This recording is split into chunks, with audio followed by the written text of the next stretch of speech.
Today, I'm going to explain why there is more to the Sauce Gardner and Quinnen Williams trades than meets the eye. So, let's get fired up. Please remember to hit that like button for me and subscribe to the channel. We will have much more great content coming your way soon. Now, the Jets got offers too good to pass up for Sauce Gardner and Quinnen Williams. But there's more to it than that. I want to discuss the real reasons why these trades made sense. The compensation was massive. That is a fact, and it's undisputable. But beneath the surface, there's more to it. 1 year ago at this time, we all wanted a new coach. We wanted to establish a new culture, a winning culture. And we wanted there to be some accountability. Well, we're seeing that new culture being built right now. We have seen Aaron Glenn hold guys accountable. What's missing from the equation is winning games. You may remember a while back, all the Jets fans were wearing the Shrek masks because we were winning ugly. And you know what? An ugly win is still a win. Now, I have often speculated that Robert Saleh's nurturing made these guys soft, and it ruined some of them. Well, this is a new regime.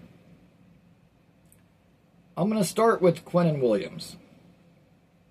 He was a team captain, but behind the scenes, he requested a trade not once, not twice, but 3 times. And it was very obvious that he was checked out. Now, while we didn't hear it, they did a tremendous job of keeping that from the public. We had no idea that Quinnen had requested trades. But he didn't really need to come out in public and tell people that he wanted out. All you had to do was watch his play on the field. Okay? This isn't the same Quinnen that was splitting double teams and living in the backfield and getting in quarterbacks' faces. Often, he was one-on-one and getting pushed around. It was very obvious that Quinnen wanted out. As far as Sauce Gardner goes, with Sauce, and both of these guys, for that matter, I think we're setting a very bad example for young players. In particular, Quinnen. Being a team captain and not giving your best effort is a bad example for the young players. This morning, I was on a show talking to Boy Green, and they said some guys appear to be checked out. He named Jermaine Johnson as one guy who is still playing hard. And he said there's a few others. Well, you know who those few others are? Briggs and Brownlee, that Muji and Glenn traded for. Azarie Thomas and Malachi Moore. In other words, aside from Jermaine, the guys who are still playing hard for this coach, they're all Glenn guys. They're all guys that Glenn brought in. Now, the Glenn detractors will tell you that he hasn't done anything good as a head coach since he's been here. Name something good that Glenn has done. However, Brandon Stevens went from being, absolutely horrible. At the beginning of the year, we were all killing the Jets for giving him the contract that they did, and rightfully so. Now, over the last 4 games, he's PFF's highest rated corner, period. Brownlee, turns out, since the Jets acquired him, is the 5th highest rated corner by PFF. So that's 2 guys from the Jets that are among the top 5 corners, according to Pro Football Focus. You know whose name isn't on that list? Sauce Gardner. And listen, Sauce is a great player, and I'm not here just trying to rag on Sauce, okay? Everybody says that last year Sauce had a down year. Sauce's down year still ranks right there among the best corners in football. However, he does not get turnovers. He does not turn the ball over. He is not making game-changing plays, and neither was Quinnen for that matter. They weren't difference makers to that level. And if you look at Azareye'h Thomas in his very first start, okay, yes, he gave up the long touchdown to Higgins.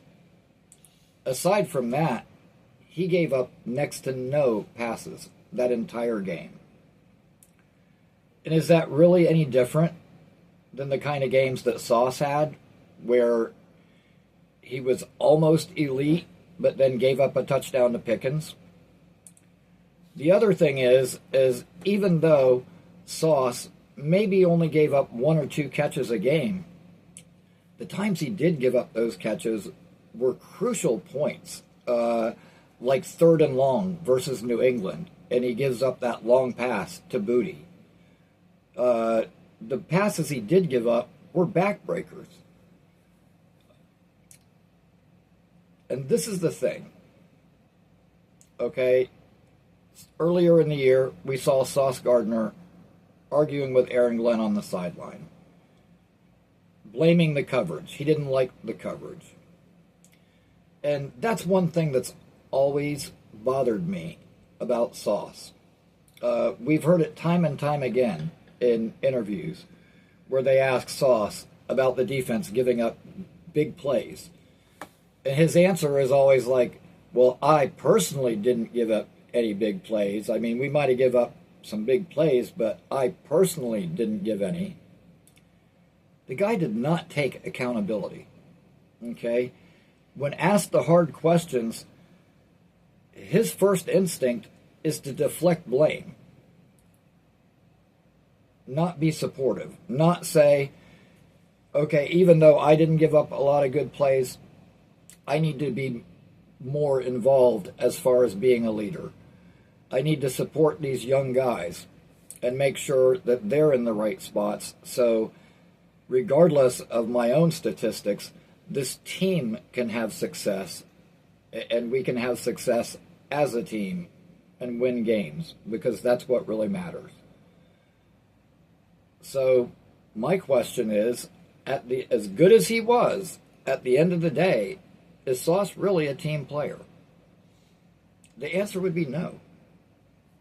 And it's for those reasons that I think these guys simply were not a fit.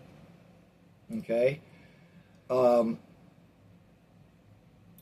Johnson did not get traded at the trade deadline. And you know what? You can see why. After those trades took place, Jermaine put out a tweet. And in his he said he'll miss the guys, he loved the guys, but at the end of the day, he still believes in this team. He still believes in this coaching staff. And he said, and I quote, "Better times are coming, I promise." That is the kind of attitude we need. That is the mindset that we need. As soon as that game was over, when we beat the Bengals, did you notice the first thing Aaron Glenn did? He walked over and he hugged Jermaine. After that game was over, we've all seen the locker room speech where Glenn says, "Who wants to fly with the fucking Jets?" And all the guys are cheering and shit. If you haven't seen the full clip, after that, those guys pick Glenn up and hoist him up on their shoulders and are celebrating with him. You can tell how happy those guys were to get a win for Coach Glenn. Did you ever see that team look that happy and hoist Robert Saleh up onto their shoulders? No, never. Okay, the other thing is, people will say, do you trust Glenn and Muji with all these draft picks? 4 out of our first 5 picks from last year are now starting. Okay, that's a pretty good ratio. I'm going to leave Arian Smith out of this because with our current quarterback play, it's almost impossible to evaluate any receiver.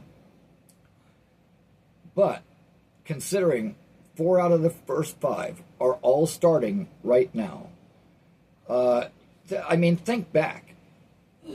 In the past, we were upset because we couldn't hit on even a 3rd or 4th round pick.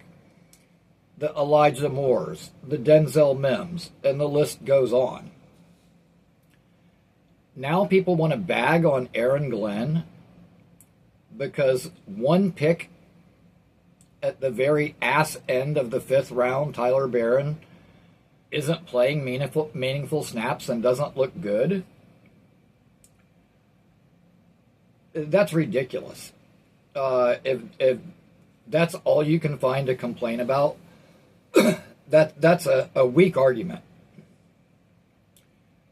Now, I've brought this up, and I've mentioned not only the improvement of Brandon Stevens under Aaron Glenn, Kiko, when Quincy first got hurt, he looked lost out there. People were saying it's clear he's not an NFL player. Now he's actually contributing and playing meaningful snaps. Isaiah Williams had the worst debut a person could possibly have. Now he actually looks like a legitimate player that's contributing. I bring all these things up and people say, yeah, but look how the year started out. Should it really look this bad? Maybe not. Okay? And it's true that, the defense looked horrible the first 4 games. Special teams has cost us some games. And then when the defense starts finally playing good, the offense is a no-show. We couldn't manage to get all 3 phases to show up at the same time. Hopefully now we're turning the corner with that. Okay? But when people say, should it really look this bad, talking about the job that Aaron Glenn has done, they're purposefully ignoring the fact that 5 of our 7 losses were 1-score games that easily could have gone the other way. Some people are saying that Aaron Glenn is the worst coach in football, which I strongly disagree with. Okay? We all love Garrett Wilson. He was untradeable. We all knew that. When you watch Garrett Wilson, the way that he can twist and contort his body and make catches that just look nearly impossible, that is nothing compared to the way that some people are twisting the facts to fit their narrative as far as this coaching staff. When you hear disgruntled fans complaining about Aaron Glenn, look at 2 things. Number 1, is that person still pouting because we didn't keep Aaron Rodgers? Because I'll tell you right now, with or without Aaron Rodgers, if Aaron Rodgers was still here and the defense played as poorly as they did over those first 4 games, I do not think we would have a bunch more wins than what we have right now. I do not think that Aaron Rodgers would have swung the needle that much.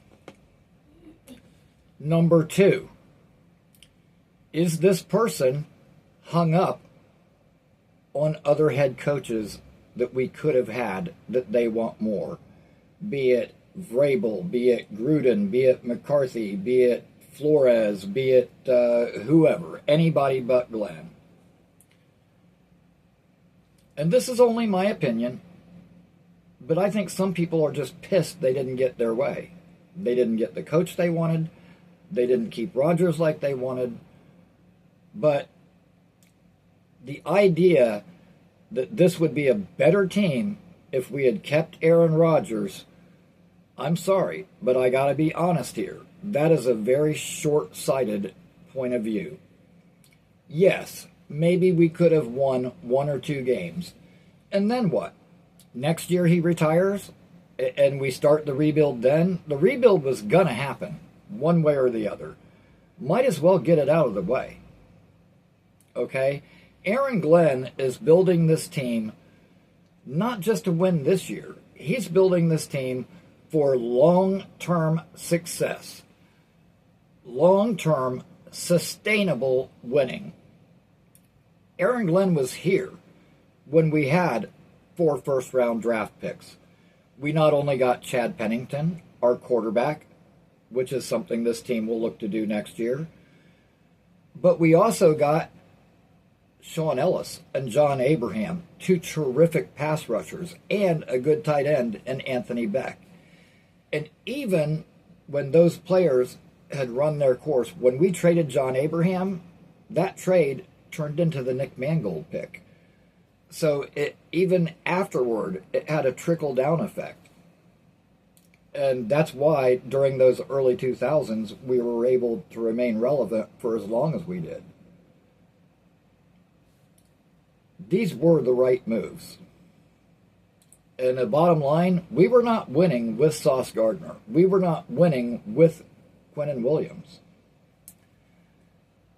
We are set up right now to not only have a draft just as big, as impressive, as impactful as the draft that we had with Sauce and Garrett and Jermaine and Brees.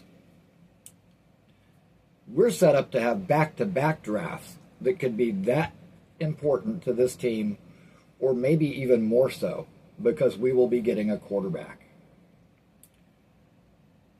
As I mentioned, Brees was not traded.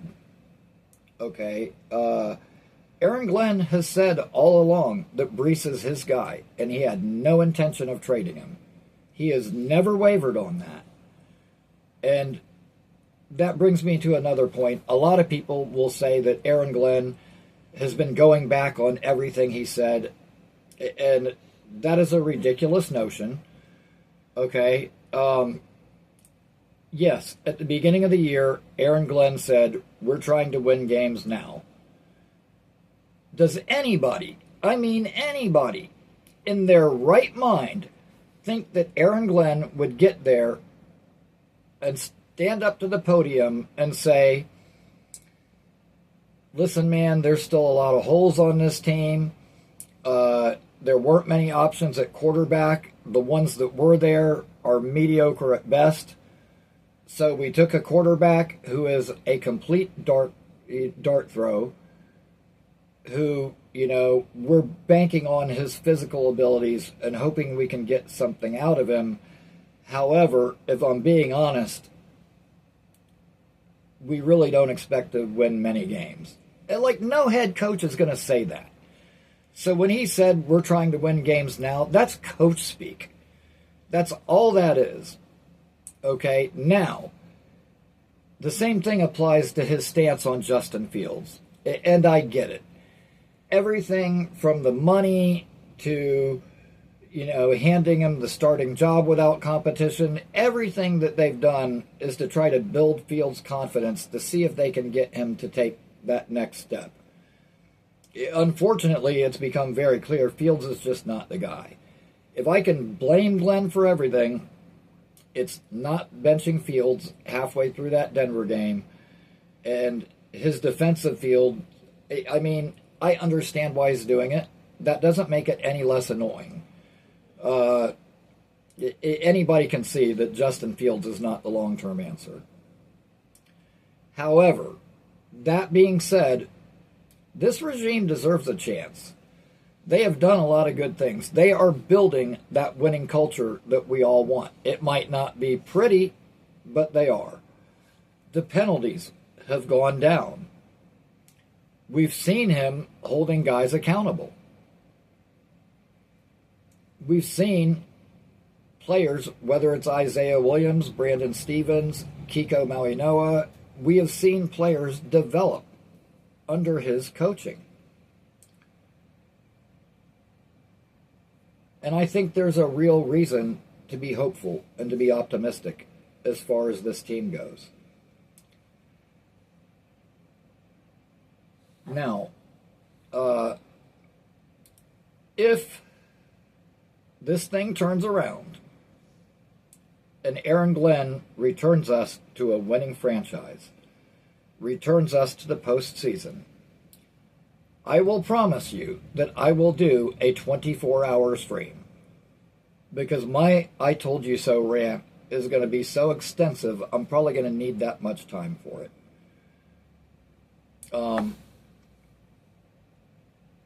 Yeah, I'm very excited to watch these young guys and to see what this next step is going to be for this team. And I have complete faith in Aaron Glenn and Darren Muji moving forward. I think there are enough positive signs that we shouldn't worry about it. And the thing is, both of them have a background in scouting and talent evaluation. And people will say, oh, well, he kept guys like Michael Clemens and Xavier Gibson and etc. You know, Glenn chose to keep these guys. Let's be fair about this. Before Aaron Glenn got here, the only way he had to evaluate these players is to watch the game tape.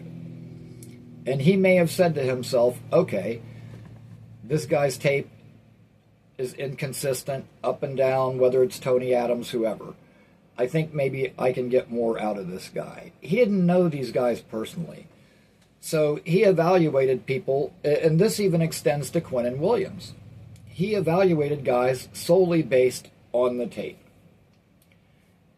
As he got here, and as the year progressed, and he got to know these guys, he figured out some of these guys either just don't have it, or they're not putting in the effort, whatever the case may be. He has figured out over time that some of these guys simply do not fit the plan that he has for this team. And guess what? Adams got benched. Quinnen got traded. Sauce got traded. He is slowly weeding out the guys who aren't 100% bought in and the guys who don't fit the image of what he is trying to build.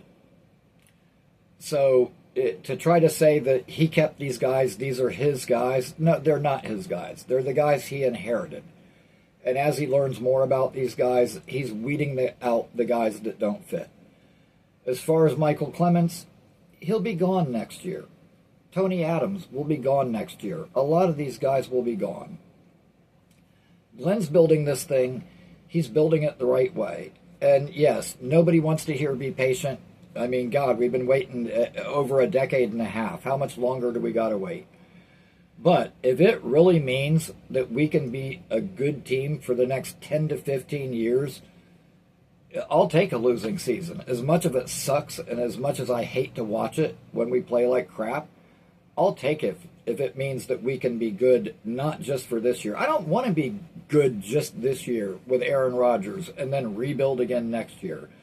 If we're going to go through it, let's go through it now and get it over with and build a brighter future. At any rate, that's why I'm hopeful. That's why I'm optimistic. That's why I think all Jets fans should be optimistic. They're building this thing, and they're building it the right way. So, give this regime a chance. They deserve it. I think Aaron Glenn is the right guy for the job. Yes, again, he has not been perfect. Far from it.